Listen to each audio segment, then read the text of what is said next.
about what it is. For. You know, you got a young man that in the story it looks like he's just really floundering, but I'm a chatterbox in my head. Well, those are all very real things for you right now. Well, one thing we can do for you is to reinforce how much we love you and hold you in a place where, let's say there may be some times when you don't feel too loved or too loving. You're uncertain of what to do. And even times when calling on the Holy Spirit may seem hard. So call on us. Call on the group. That's what we're here for.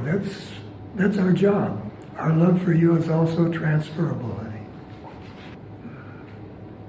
How many of you have had the feeling that there's something dangling in our consciousness? Just, not quite within reach, but very close. Do you ever have that feeling? Well, the Course teaches us that the awakening is preset. The time has already arrived. As a matter of fact, it's already come. And so it's just up to our acceptance level, what we're willing to move into, willing to accept at any given time. It feels rather ethereal, doesn't it, to think that there's some thought that is in our consciousness, and yet we're not quite able to grasp it. But the only reason that it seems to be somewhat ethereal is because of our reluctance to have it. Sometimes we're more willing and sometimes we're less. But as I said to you a moment ago, this is a group that functions as one. We've all felt that. And this thought that is hanging, this awakening thought that is hanging in our consciousness, waiting for us, we can help one another to have it. In fact, we can decide that we all will have it, and we'll all have it together. As a matter of fact, that is the one prerequisite. Could you turn on the news tonight and watch everything that's going on with the awareness that you were there to be the presence of love, to see in a different way everything that seemed to be happening in the world today? Try that. Try that. Watch the conflict and the chaos. Don't avoid it and say, I don't want to watch it, because that's conflict and that's chaos.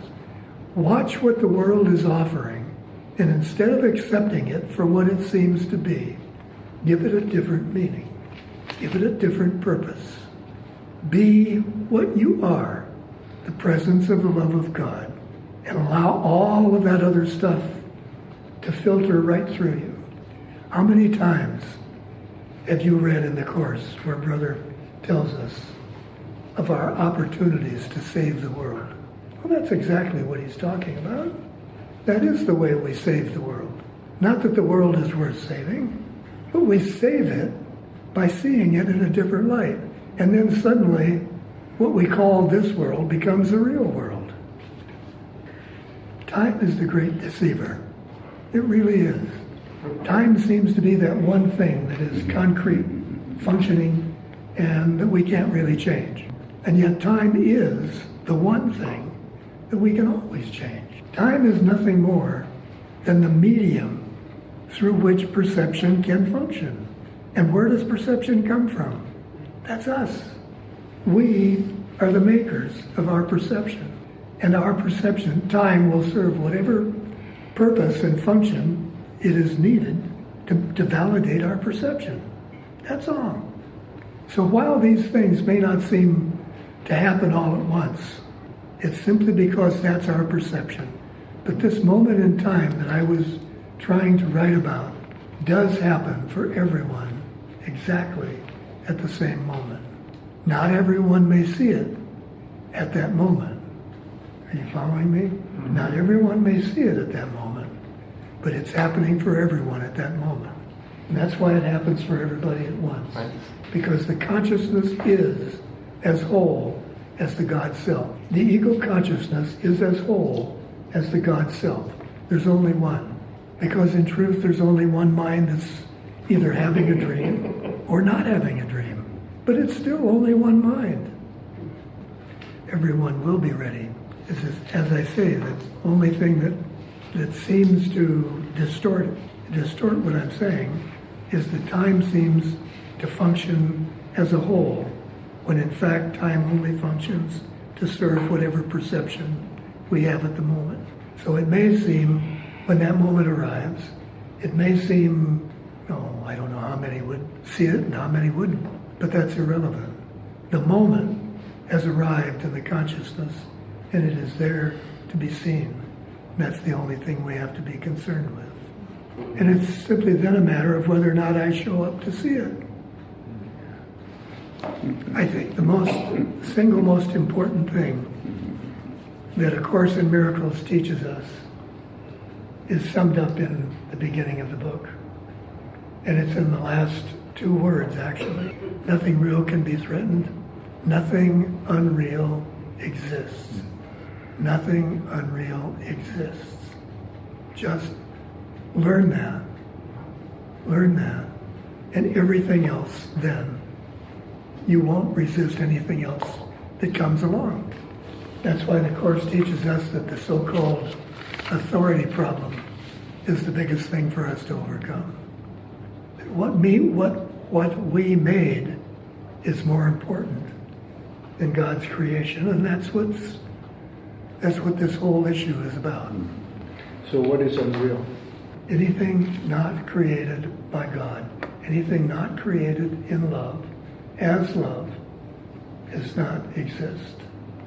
It says my interpretation is that anything not of love, of God, is unreal, and therefore it's part of our story. No, nothing apart from what God created. So am I real? Yeah. Is my body real? No. When you come right down to it, not even the word or the image of God is real. It's too limited. Yeah. It's fragmented. If there's God, there's something that's not God. That's why it's very helpful for me, at least, to refer to that as love. God is love. Father, I will not judge your world today. In other words, I will not judge what is not real. Nothing not created by love is real. The real world, so-called. Well, actually, what I've been judging is myself, and that's become my world. Oh, I get it now. One of the more important principles, I believe, that the Course offers us is the ability to see everything as either a call for love or an expression of love. This allows us to not deny our concern for people, and yet also not to have to judge them. It's a way of separating somebody from their behavior, of seeing that the Christ can pretend to put on the costume of the ego, just as Tom was reading a little bit ago. And we can look at the behavior and say, I see a call for love. And this is not something that makes you happy or the person you're dealing with. So let me help you. Let me help you. Let me respond to your call for love by loving you. And I don't have to agree with this behavior. And if I truly, truly allow myself to sink into that place where nothing unreal exists, that's the place where I can at last be free. The only thing that is relevant is how I accept or reject it. In other words, my judgment of it. Let's all do what I suggested a few moments ago. Let's all watch the news tonight, and let's go there, turn it on, and be determined that we will see and be the presence of the Christ. Just watching whatever is there as part of the world, but not part of who we are. We can change all this. Well, think about this for a minute. If our world does unfold to accommodate our thoughts, then if you don't like that situation with the so-called taxes, what's going to be the most expedient way for you to change that? Change how you see it. try to grasp for a moment the full implication of this. We're not responding ever to something that's out there, unless that something out there has first originated in here. So what is it that I am putting out there just willy-nilly all the time? Well, obviously it must match my own self-image. And it's probably not the image that I think it is. My conscious mind would tell me, well, I don't want all of that, so naturally that's not reflecting back what I really want. Why does Brother continue to tell us almost at every turn that we're not really familiar with what it is we do want? If it is so simple as to simply express our conscious thoughts, that'd be pretty easy to tell what we wanted, wouldn't it? So there must be something else going on, something behind the scenes that has another influence on us. So when we're looking at that thing out there, when we're looking at those people that wrote the tax bill, what are we really looking at? Is that if you were to change your thoughts, not because of what you saw out there, but simply to go to the God self and say, what is it that I really want? What is it that's really going to bring me a sense of peace? That would help us then to have a better conscious idea of what to ask for help to see. It's been going on for all these years I've lived, and I've not had any real problem. I mean, I've been able to live and take care of myself. And what is that, Teddy? That's What a is trust, that? a faith. That's a mindset. Yeah. That's a belief. And therefore, what have you experienced? I've been taken care of. See? If somebody were to have asked you how to do that, that would have been pretty difficult to understand. Well, now that you look back, you can see exactly I can see what's- how beautifully I've been guided and taken care of. Oh, yeah. But as much as the actual guidance itself, it's the belief pattern, the belief system in your life that has allowed that to unfold that way. So when you're looking at that thing out there, rather than judge it, criticize it, try to change it out there, bring it back inside, go to the God self, and say, what's really here for me? What do I really want from all of this? This thing we're calling a world, how do you feel when, in the last couple of lessons, Brother says, we're coming to a point now where perception is about to go away, and the world will go away, and the bodies will go away, and we're left without what we have created.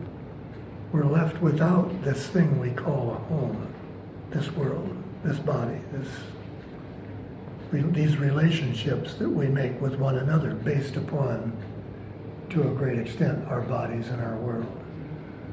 How do you feel about that? How do you feel when Brother says this world is about to disappear, and with it, all of the personalities, all of the characters, I think is the way he phrases it, all of the characters will go along with it. How do you feel about that? Depends on whether or not you are talking to the theoretical point or to the feeling, coming from the feeling place. When I was even watching the news, because Betty and I don't watch news, so when we sat and did it, there's like all this stuff coming.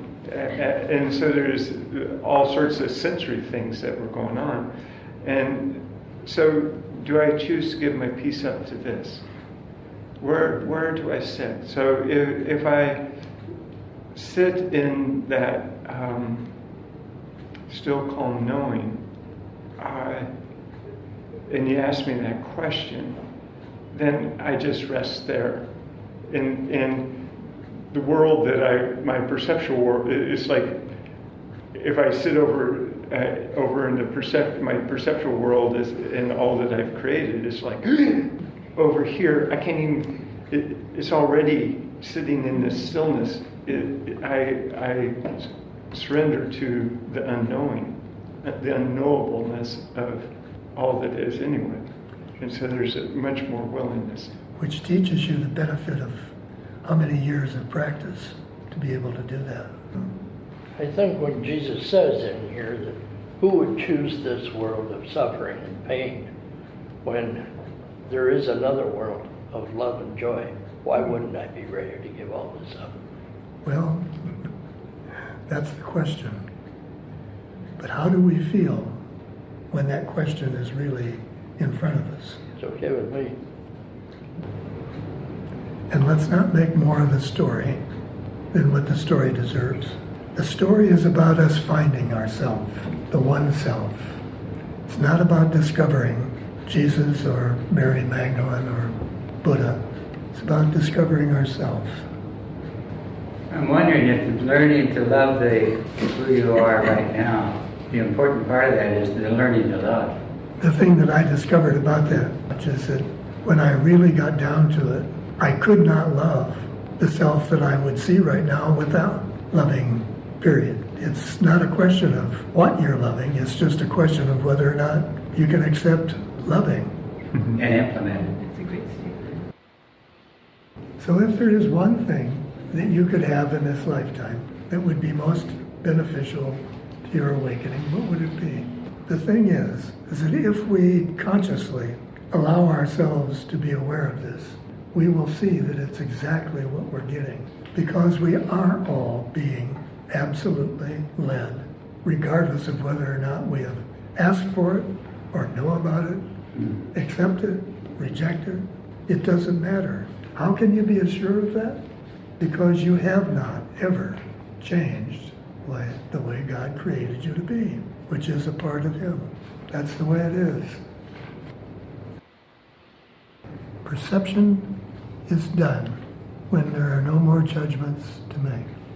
And when perception is done, what perception has created, so to speak, goes with it. The basis for perception is projection. Without projection, perception has no meaning. Are you aware of that? If you can't feel as though you are removing yourself from the thought, which is what projection is, then perception has no meaning. Because perception is the belief that that it is possible for there to be two. That separation is absolutely, functionally real. But what could you project if you knew that there was nothing apart from you? What's left? So now we are being asked, believe it or not, whether or not we can accept that this is okay, because if we can't, this will never happen. Perception will never end. How can we be assured that that is true? Very easily. Because perception has never happened until we asked for it. Separation never occurred until we believed that separation was possible. Every thought is a lie if it is a thought of separateness. And so you see, for us to make this correction, we must want it. We don't want it, it's not going to happen. So, what he is suggesting to us here is a question. Is this okay with you? Is it okay for your perception to end? Is it okay for the world to go away? If it's not, it won't. When I begin to falter about whether or not this is what I want, what do? I go to the God self and say, tell me don't show me how to want this. That's purposeless. Show me what it is that I really want. Help me to feel content with what I really want. How could you be content unless you did totally accept everything? It's faith in creation, faith in that God created us and we can't change it, as the justification for being able to accept everything just the way it is. If I could only see it as it is. That's the problem. It's not as though I have a disagreement with what God created. I have a disagreement about what it is that I created, because I can't see what God created. So I'm always in constant conflict and argument with myself. How am I seeing this craziness? Because it is my craziness. So it begins, as we said a moment ago, it begins with the awareness that we cannot change what God created. I have to have help in this, or it's just natural to ask for help with this. Put it on the altar, as Tom says. Well, thank goodness you've come to that place. I mean, that's absolutely essential. Otherwise, it's always going to be some kind of a game. Yeah. Do we understand why we have to accept everything in order to advance? In order to recognize that we are as God created us. According to the Course's definitions, what is it that makes the world an illusion? So belief in separation. Fundamentally, yes, Brian, that's it. But what does that mean? Most of us who have studied the Course for any number of years recognize that sin and separation, by the Course's standards, is what constitutes the illusion. So, what is it that we're really talking about when we're talking about separation? The Course teaches us that we are a thought in the mind of God. We are a thought of creation. All of us existing within the same, what would you call it? The glue of mind or of creation. But we are all thoughts. But wouldn't that still seem to indicate that there's a difference, that there are different thoughts? But think about it this way. If the Creator is of a single awareness, and that awareness recreates itself, even though it may seem to recreate 10 billion original selves or points of light, whatever, however you saw it, it would still all have to be connected because it came from the same source.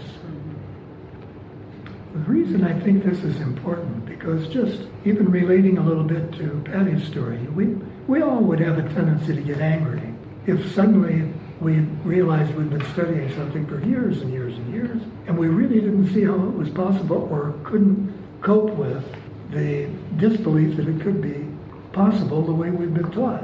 So we're back again to fundamentally needing to understand exactly what the Course means in order to understand its teaching. And what it means can only be interpreted by the Holy Spirit or the God Self.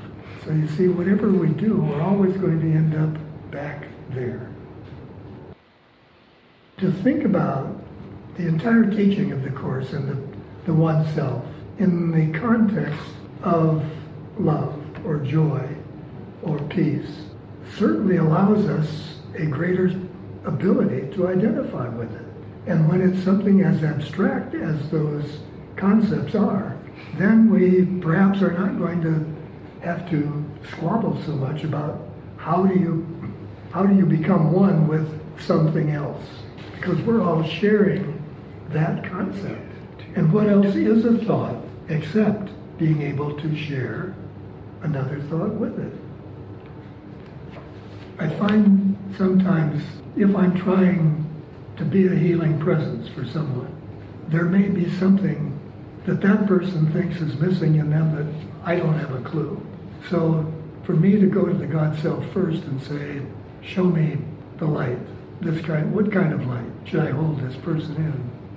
It's more helpful.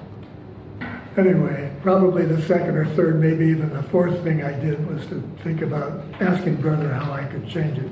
And he said, bring this person in. Bring this person in with us now.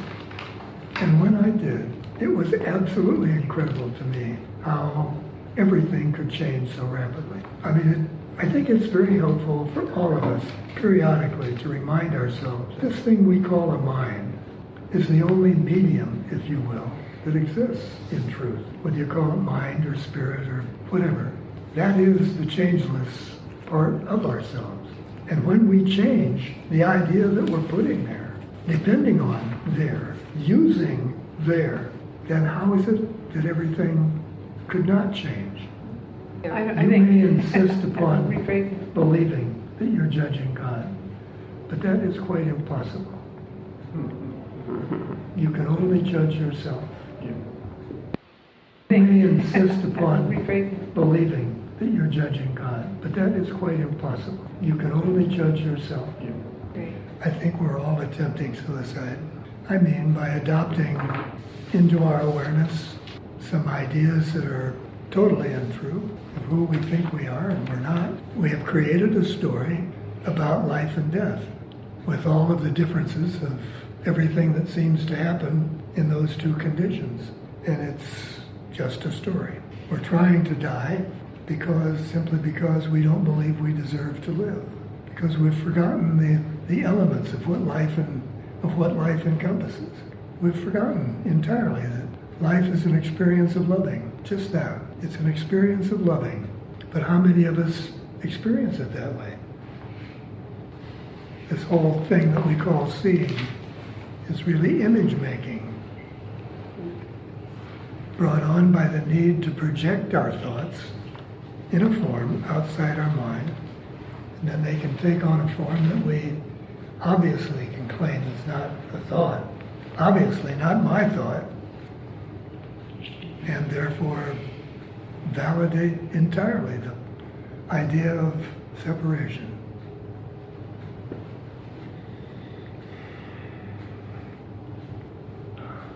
Are you willing now to let go of image making? Have you come to depend upon it to the extent that your world would seem to fall apart if you didn't see images of it?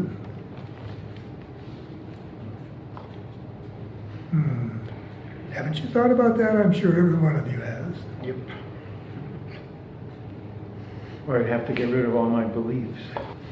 This whole thing that we call seeing is really image making, brought on by the need to project our thought in a form outside our mind, and then they can take on a form that we obviously can claim is not a thought, obviously not my thought, and therefore validate entirely the idea of separation.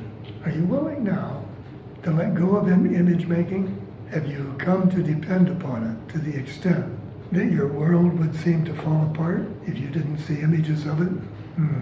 Haven't you thought about that? I'm sure every one of you has. If everything that we seem to be looking for we have right now, then what other reason could there be for our not having that thing that we're looking for, except that we don't really want it?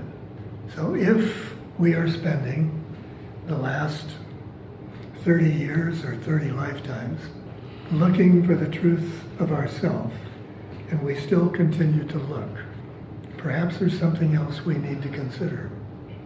Do we approach with enthusiasm the thought of being free of our body? Well, what would be the most important image that I have made with my thoughts as this lesson is teaching? Wouldn't it be the body?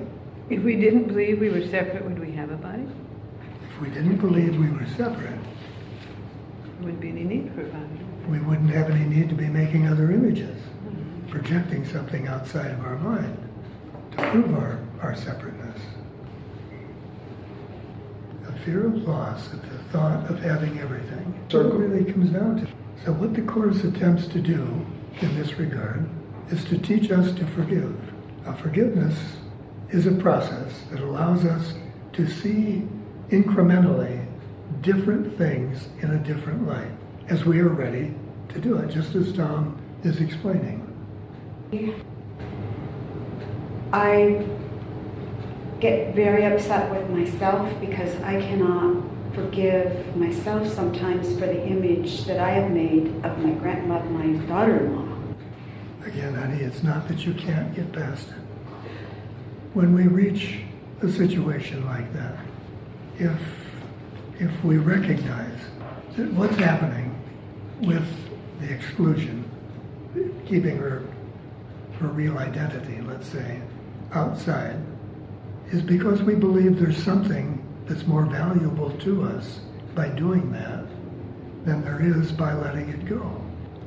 In other words, your thinking is telling you that if you were to let go of your judgment of her, your happiness would be decreased more than if you maintain it and allow your ego to be justified and satisfied with the judgment. Letting her be free is less satisfying than keeping her a prisoner. So I'm there's- the prisoner too. there's just one thought there between those two thoughts that allows you to be free, allows you both to be free. Right. But when we look to the ego to be able to show us what it is, of course it's never going to happen. It can't happen. So we have to go into that meditation with the God self and say, you and your daughter-in-law are here with the God self. And now show me. Just show me what it is that will make me really happy. Brother said to me once, when I had been trying to meditate without thought quite some time and been totally unsuccessful, he said, I have a suggestion. Instead of trying to be without thought, he said, meditate with me and allow my mind to influence your mind and be aware that there is no conflict in my mind. So whatever thought is there, let it be without conflict. And it was much easier for me to bring my mind to the state. Close your eyes. As you do, focus on the center of the table around which we sit and see the beginning of a light forming there. It's a gentle, welcoming light. And I'd like to have you see it as an altar. We bring in the presence of our God self and envision it sitting at the foot of this altar. And we ask our God self to bring all of our thoughts of hatred and fear, of sacrifice and lack to this altar and ask us if we are willing to let them go. Will we allow them to be gone? Will we gladly surrender them? Feel the presence of the one next to you and across the room from you. Know that we are here with one another for the purpose of helping each other make this choice. We are here to reassure each other that it is safe. There is nothing to be lost. And so I feel my fears flowing into the light. I look at them as my gifts to God, my gifts to you and to all of the world. And then I see my gift coming back to me. I feel it coming back, cleansed of all of my misperceptions. I feel it coming back as the peace and the joy and the love of God. And I recognize that the fearful thoughts that I offered up were nothing more than the love of God coated in a blanket of fear. And when the fear is gone, only the love remains. And I ask that this I might remember when next I am tempted to judge what I see, but don't really see. You don't have to let the light go, but when you're ready, you can bring your attention back here. Don't be too concerned about the label that you put on the thing that you judge. That's one of the ego's favorite ploys, to get you to focus on what is irrelevant. The only thing that is relevant is for you to be able to see yourself as the perfect child of God. You see, the ego would say, now you've got some work to do here in forgiving black people. But these are just issues that don't exist. You're judging yourself saying, but that's not the issue. That's what I'm saying. It's not a matter of you not liking to see a black person. That's just the subterfuge that the ego uses to divert your thinking to this rather than this. I was thinking the other day, much along the lines of what Tom was saying about Thanksgiving and a time to be thankful. I thought, wouldn't it be nice if I could remember every day to look for some opportunity to bring a miracle of forgiveness to the world? Just that. And then I started to notice, once I had thought of that, I started to notice how many opportunities I had. They're just always being presented with them. So I thought, why don't we, as a group, kind of take that on as a project? Every day, just look for an opportunity to bring a miracle of forgiveness to the world. And then when we get together to share our experiences, why, bring those here and let's share them together. What's he speaking to there? The ego is idolatry. The ego is the sense of a self that is impossible to be. And that's kind of the description of an idol. Something that you worship which doesn't exist. He doesn't pull any punches there, does he? Ego is the proof that strength is weakness and love is fearful. Life is really death. And what opposes God alone is true. Anybody have any comments? The ego gets its power from our belief that there's something missing in us. In other words, it's belief in the idea of lack. And every form of lack that we experience in the world is symbolic of the lack we feel that exists in us. So whether you look at the ego as an idol of something, you're always trying to worship something outside yourself to fulfill what you think is missing inside. So what is the easiest way to deal then with the idea of an ego? Every form of lack is a form of love. I say every form of lack that we see as lack, we could translate into being a form of loving, or not being A call loved. for love, wouldn't it? A call for love, yeah. What opposes God alone is true.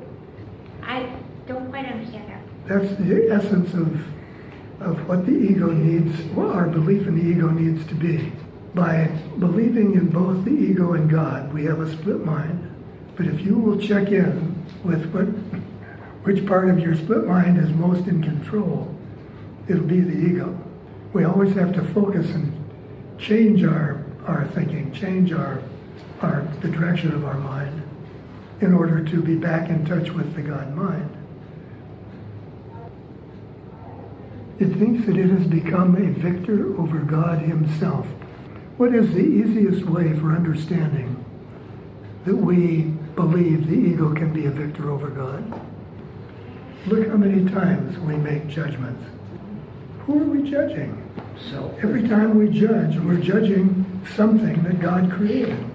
And if we didn't believe that we were more powerful and could change what God created, what would there be to judge?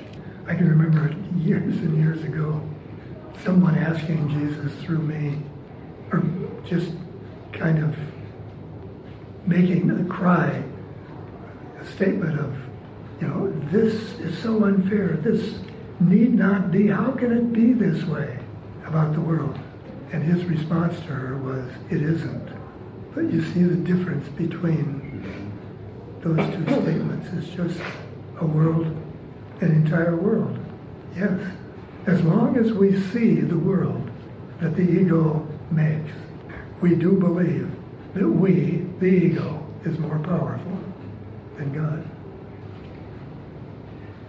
I was wondering about something earlier that Sally was talking about, the baby that was crying. It was egocentric. And the development of the ego. It seems to me like the crying baby is just a knee-jerk response to its environment that is not preceded with thought. And that the ego, and this, I don't know these things, I'm just putting it out here, that maybe the ego is a process of development that we undergo over a period of time by receiving stimuli from our environment and deciding how we're going to receive it and respond to it. And over and over and over again, those decisions end up turning into beliefs. It's just a thought. It's interesting, Roger, when you speak of it in terms of the environment, because the true environment, there's only two environments that we deal with. One is love and one is fear. And all other environments bloom, so to speak, from those two. And yet, as Brother tells us, the concept of fear itself is insane, because you can't oppose love. Love has no opposite. So the concept of fear is one which only can be supported by the ego. So the environment that you're referring to depends on how you see it. It's love or fear. Oh, now isn't that wisdom? Exactly. So What else changes? It's a matter of choice, and if I continue to choose one way, then it becomes a belief. Well, that's it. That's it entirely. That's the only thing that makes our belief, is a repetitive choice. And unfortunately, if we call it belief, that repetitive choice is the choice for fear. Because belief has no place in truth. In truth, in love, the whole concept of belief is irrelevant. But I think it's a gift to just be on the path. There are a lot more people who can relate to you in your efforting, let's say, than there are able to relate to someone who is awakened. So never underestimate the value of what you're doing. Let us look upon the holy sights forgiveness shows today. And what else could we do? What else need we do that we may find the peace of God? Amen. Reminding us that it is always within our purview to decide how we are going to see. That in itself is probably one of the more important aspects of forgiveness, because it sets a mind towards seeing differently. By forgiving yourself, you make the face of Christ available to anyone who wants to look, because that's what we're doing. Each time we attempt to forgive ourselves, we're setting aside the ego costume and deciding to see the face of Christ. Setting aside our perception, while we can all appreciate that that's a very necessary thing for us to do, is probably the single most difficult thing any of us do, because we don't know what it feels like to be without it. I mean, to just be in a place where you are present without any judgment about anything that's going on around you is enormously difficult. I think the most difficult challenges that we face, if we really want to change how we see them, we, at least in the beginning, have to start by divorcing the person from their behavior, not connecting the two at all. Being able to witness, if you will, what somebody does without making that who they are. So we might remember that for next week. Just seeing a person in their body isn't necessarily why you would judge them. It certainly makes it more difficult. Yeah.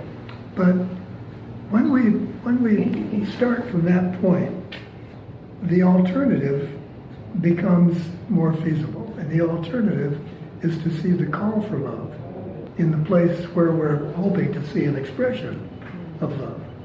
And once we are able to see a call for love, then our perception immediately changes for everyone, no matter who.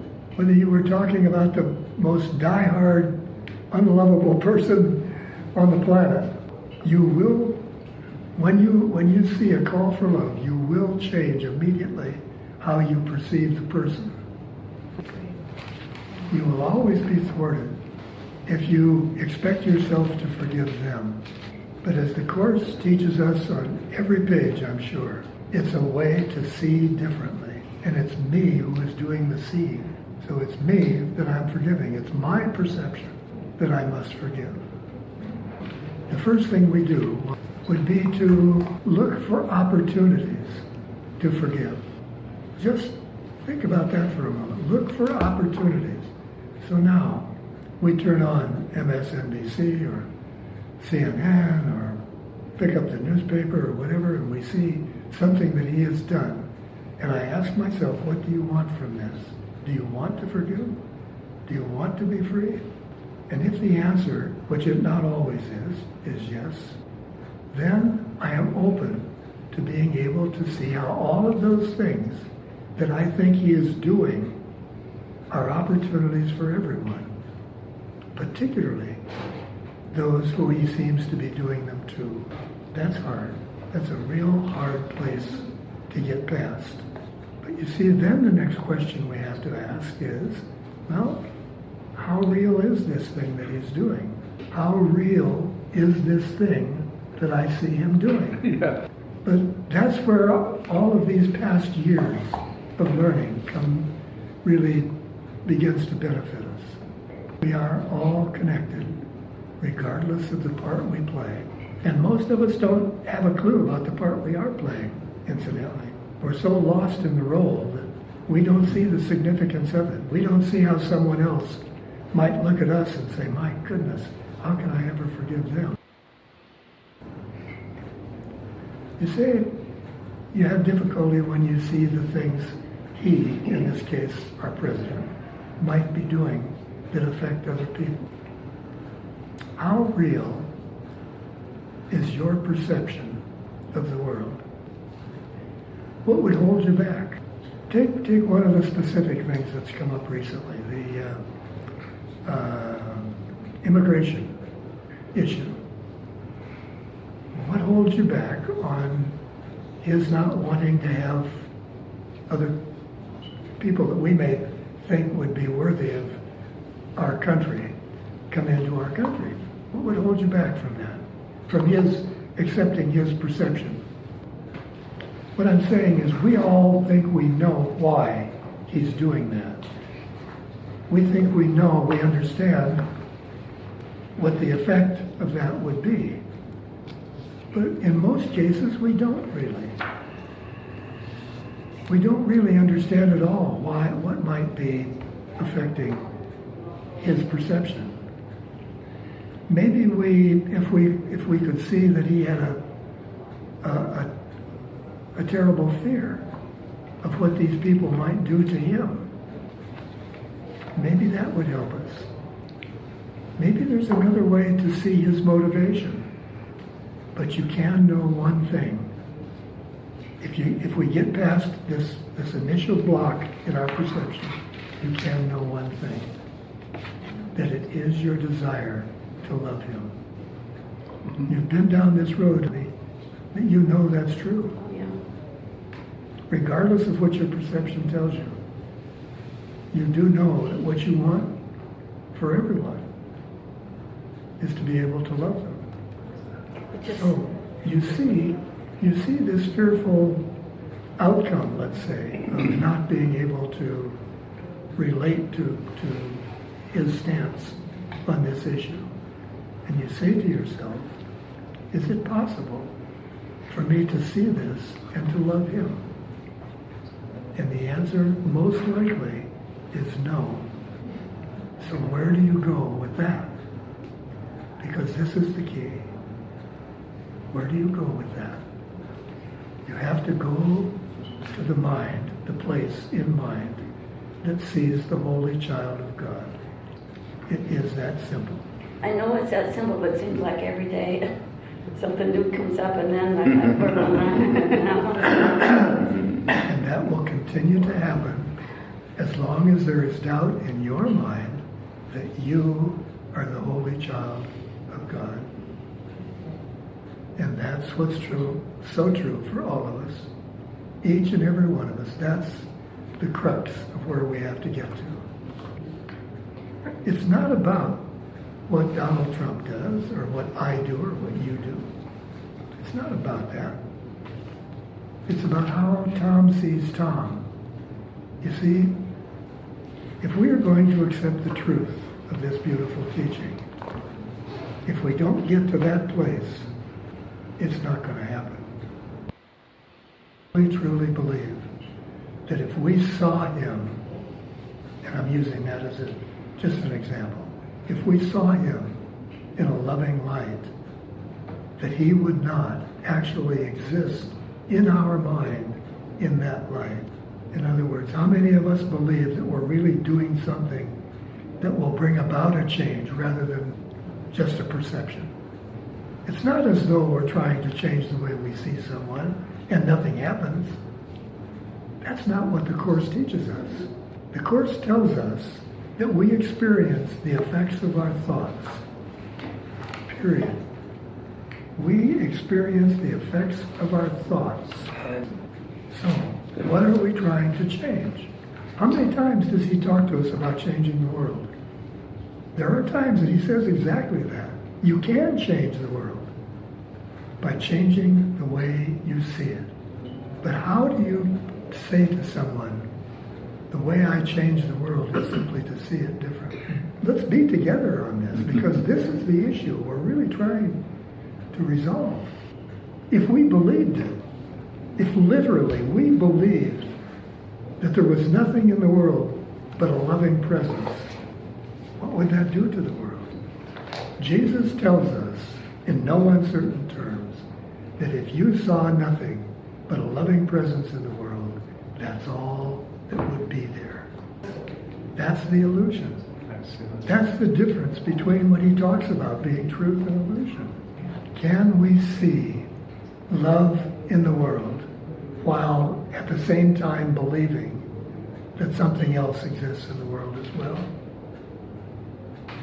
Let's make sure we understand in the midst of all of this that what we are trying to heal is not our body.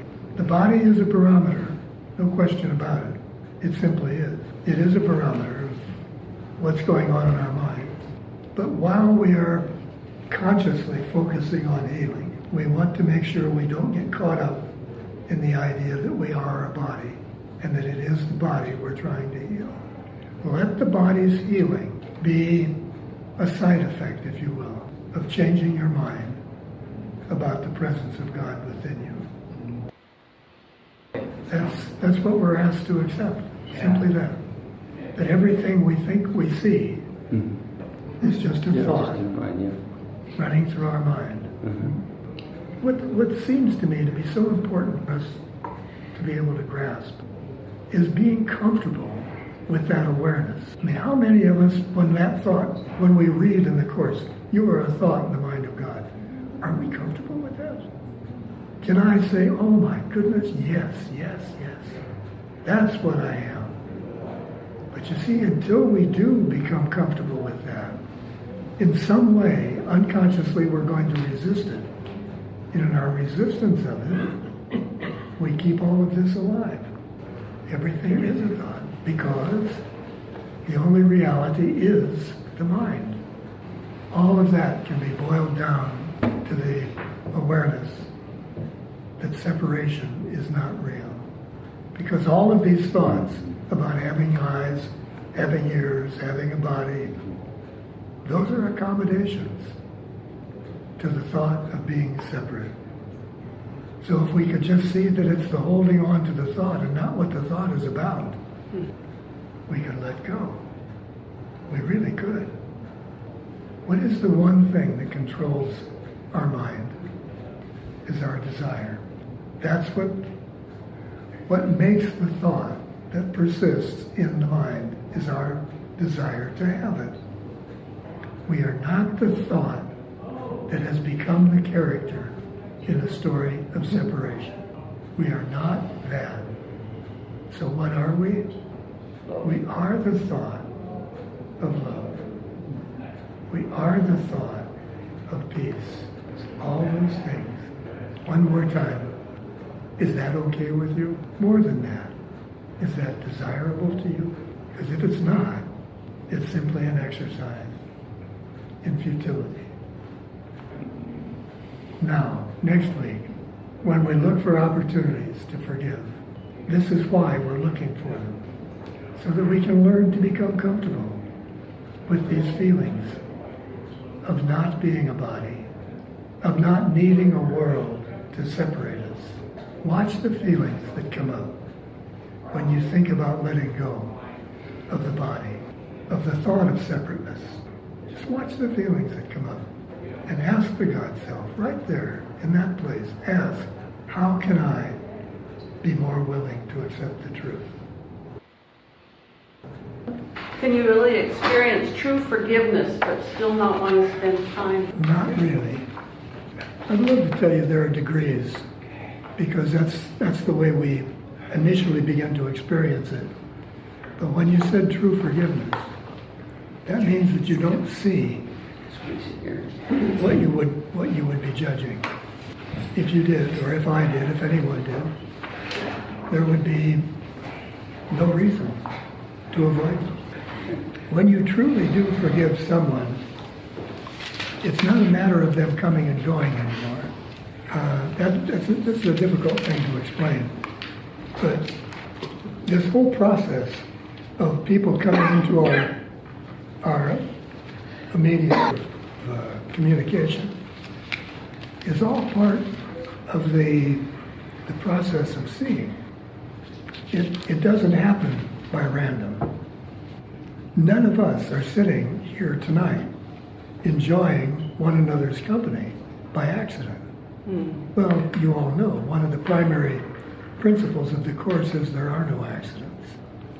So once we are able to allow ourselves to freely communicate, then the mind has no purpose anymore in being in a location of sorts where that seems to happen and not happen.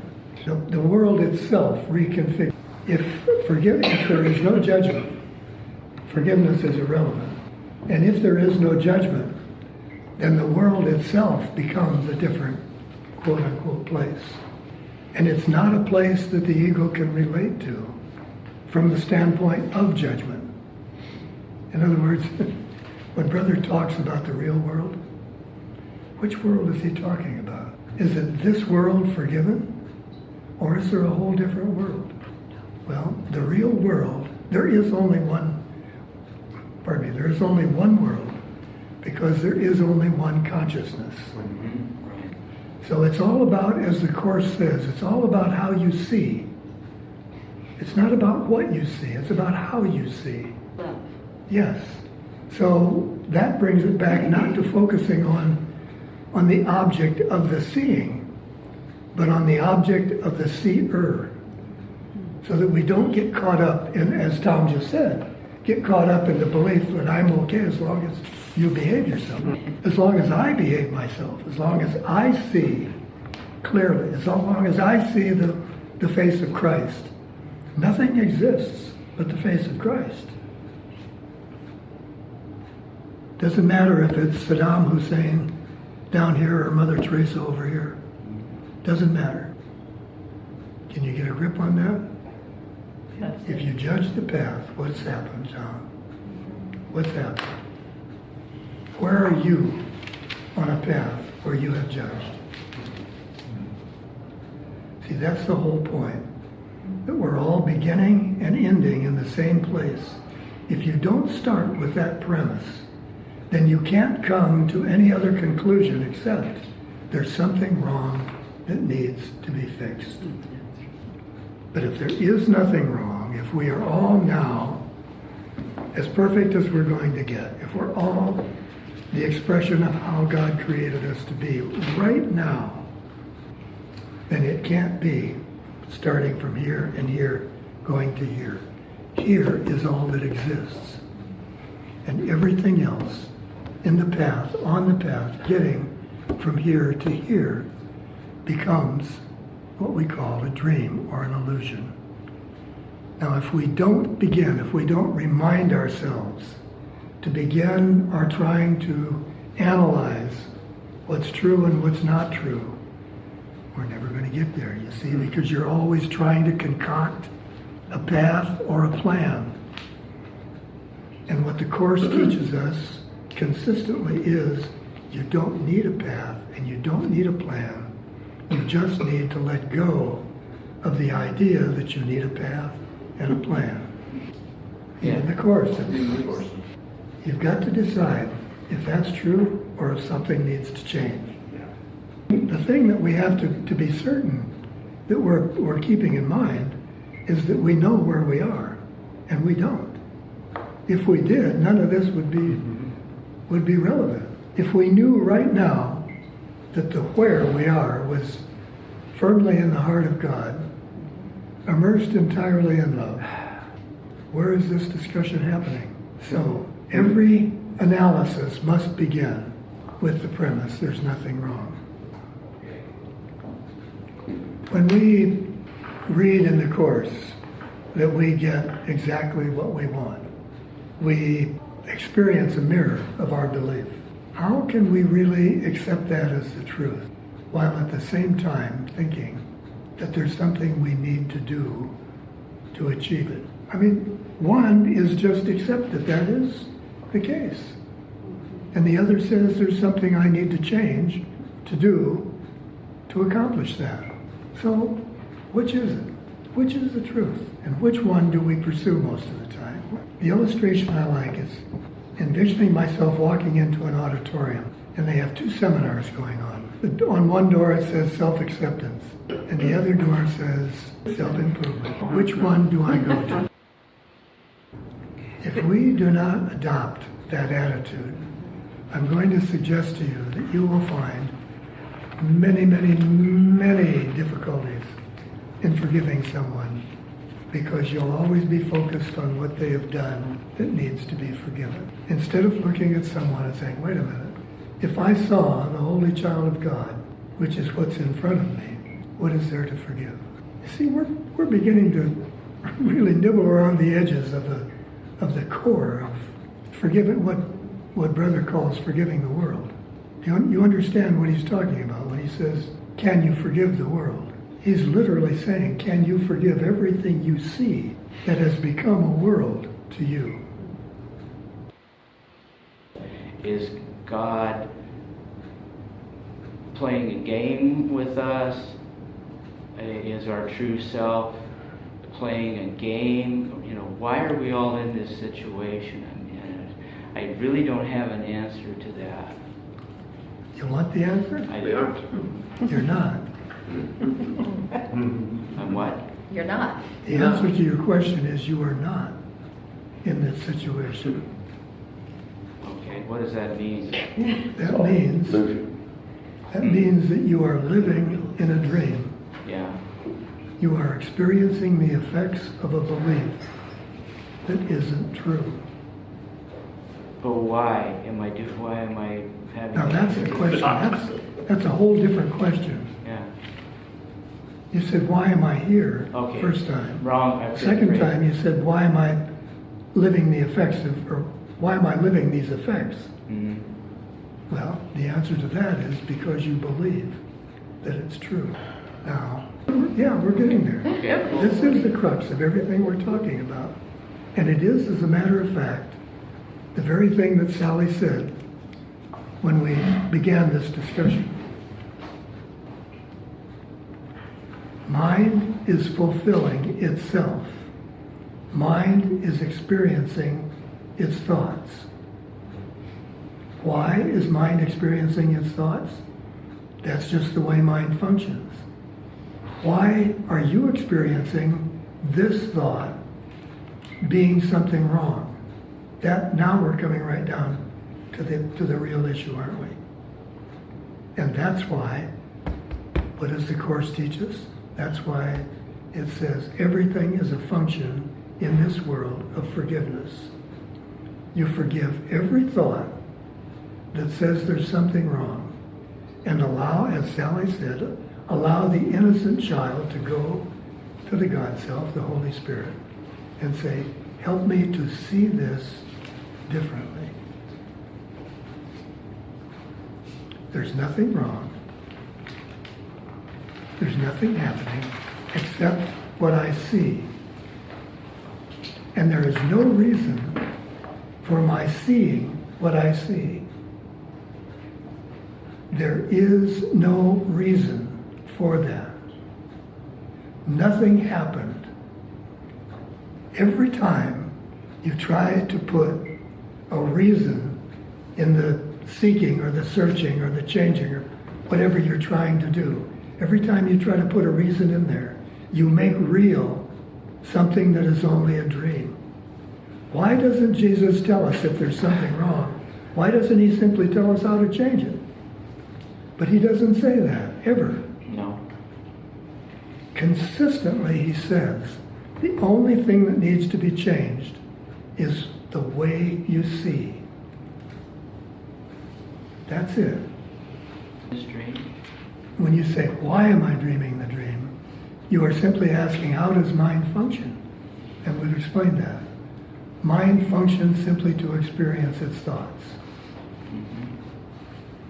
Now, what you're trying to rationalize is why these thoughts. And the point is, there's no reason for that. There is no reason to feel that there is something wrong. If there was a reason to feel there was something wrong, there would be something real to fix. It's not really a mystery. It's simply mechanically, mind functions to experience its thoughts. And mind creates a world or 100 worlds if it needs it to do exactly that. So again, keep your focus on what it is that we're really questioning. Why do I have these thoughts? And the answer is, there is no reason. There is no reason. Nothing real can be threatened. Nothing unreal exists. Wouldn't it be safe to say the reason is we want them? That we're choosing them, we want them? Yes, that's totally true. It's exactly it. That's how mind functions. You wouldn't want these thoughts if you knew that it was totally within your power to just let them go. None of us would. He said, envision your mind as being an open space for thoughts to flow through. You don't need to put up a net to catch them. The main thing that we should get out of all this conversation is stop and feel your mind want to grasp onto and deny the belief that there's nothing wrong. You might say, but wait a minute, but wait. That's not true. This is where the chatter begins.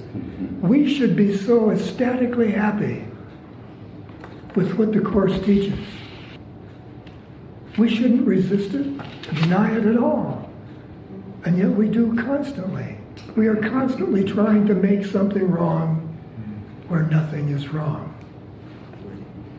Is God, is consciousness putting all this for the enjoyment of it? I thought, well, maybe. Well, but there is an answer to it. There really is.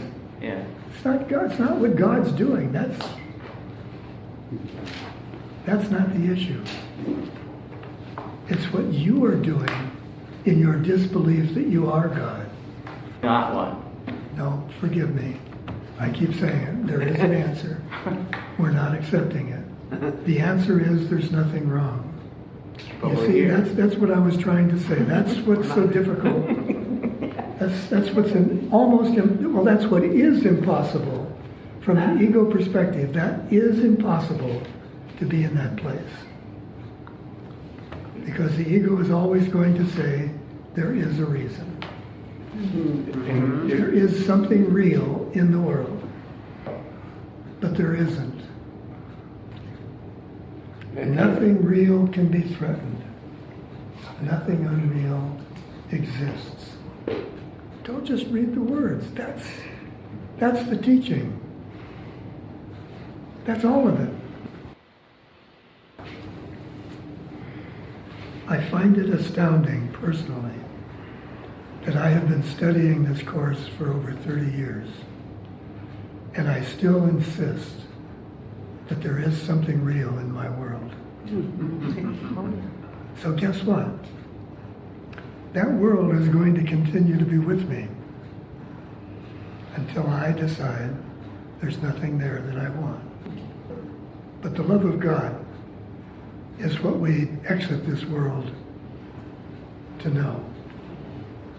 It's like in today's lesson where Brother says, time momentarily steps aside. We're not always here. You can have an experience meditating that totally removes you from the confines of time and from the world, from all of it. I think that's why I love Rumi's experiences so much.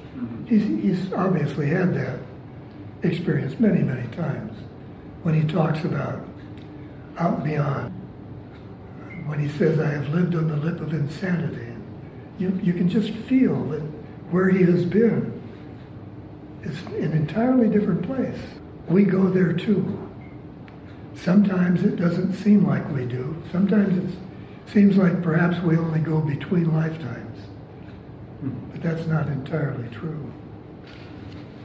I was just thinking, in terms of I'm stuck in this relationship thing, that being, anticipating a relationship that you no longer want to continue probably is because I'm lending credibility to the other person's behavior. And which shows us the need for forgiveness. We can entirely remove someone from the effects of their behavior. That is possible. In fact, in the beginning stages of forgiveness, that's what's required if we are ever to really get past thinking they are their behavior. And of course, it's absolutely necessary because that's what we judge ourselves for. We believe that we are our behavior. That's really a good place to start, isn't it? That's just behavior, MC. I don't have to lend any credibility. That's just behavior. Roger, that's why Brother is so persistent in talking to us about changing the way we see. That's directly because we can change the way we see the behavior. We can say, when he says you can change what you see, the next thing he says is see everything as a call for love or an expression of love. So when we do that, we have changed what we see. We've changed the appearance of everything. Suddenly there's nothing wrong. There's just somebody who has forgotten they're loved. Mm-hmm.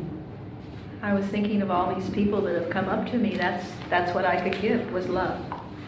That's all you can give, honey. Yeah. And then everything else is bonus. Listen and love them. Yes. I think about Kumu because that's all she gave was love. That little dog. It's because that's all you would accept from her. And the same thing is true about everyone else in our lives. If all I was willing to accept was love, that's all I'd get. That's beautiful. The true effect of love remains unknown until you have extended love to another. This must be true because it is love's purpose to connect, to express the oneness, the wholeness of all that lives. Nothing exists that does not share this life force we know as, quote, love. Yet when we judge the one who doesn't seem to give love, when we withhold our love from them, we deny ourselves all of its effects and suffer instead the effects of feeling we are separate and alone. No one who feels the love of God hesitates the briefest instant to gladly, joyously embrace everyone within it, for we are not alone. We are loved and choose now to demonstrate that this is true. So when next there is a judgment thought, clearly see it as the choice to feel loved or to feel alone. Call upon the presence of your God self and let the judgment go. It never was a part of who you are. You have chosen instead not to be alone. And in that choice, you have made it possible for love to find you. Will your self-image allow you to see the face of Christ in yourself? More germane, can you see the face of Christ in yourself and not see it in your brother? Well, we know we can. So we know where our work begins. So when we are looking for opportunities, that's exactly the way we should think about them, as opportunities.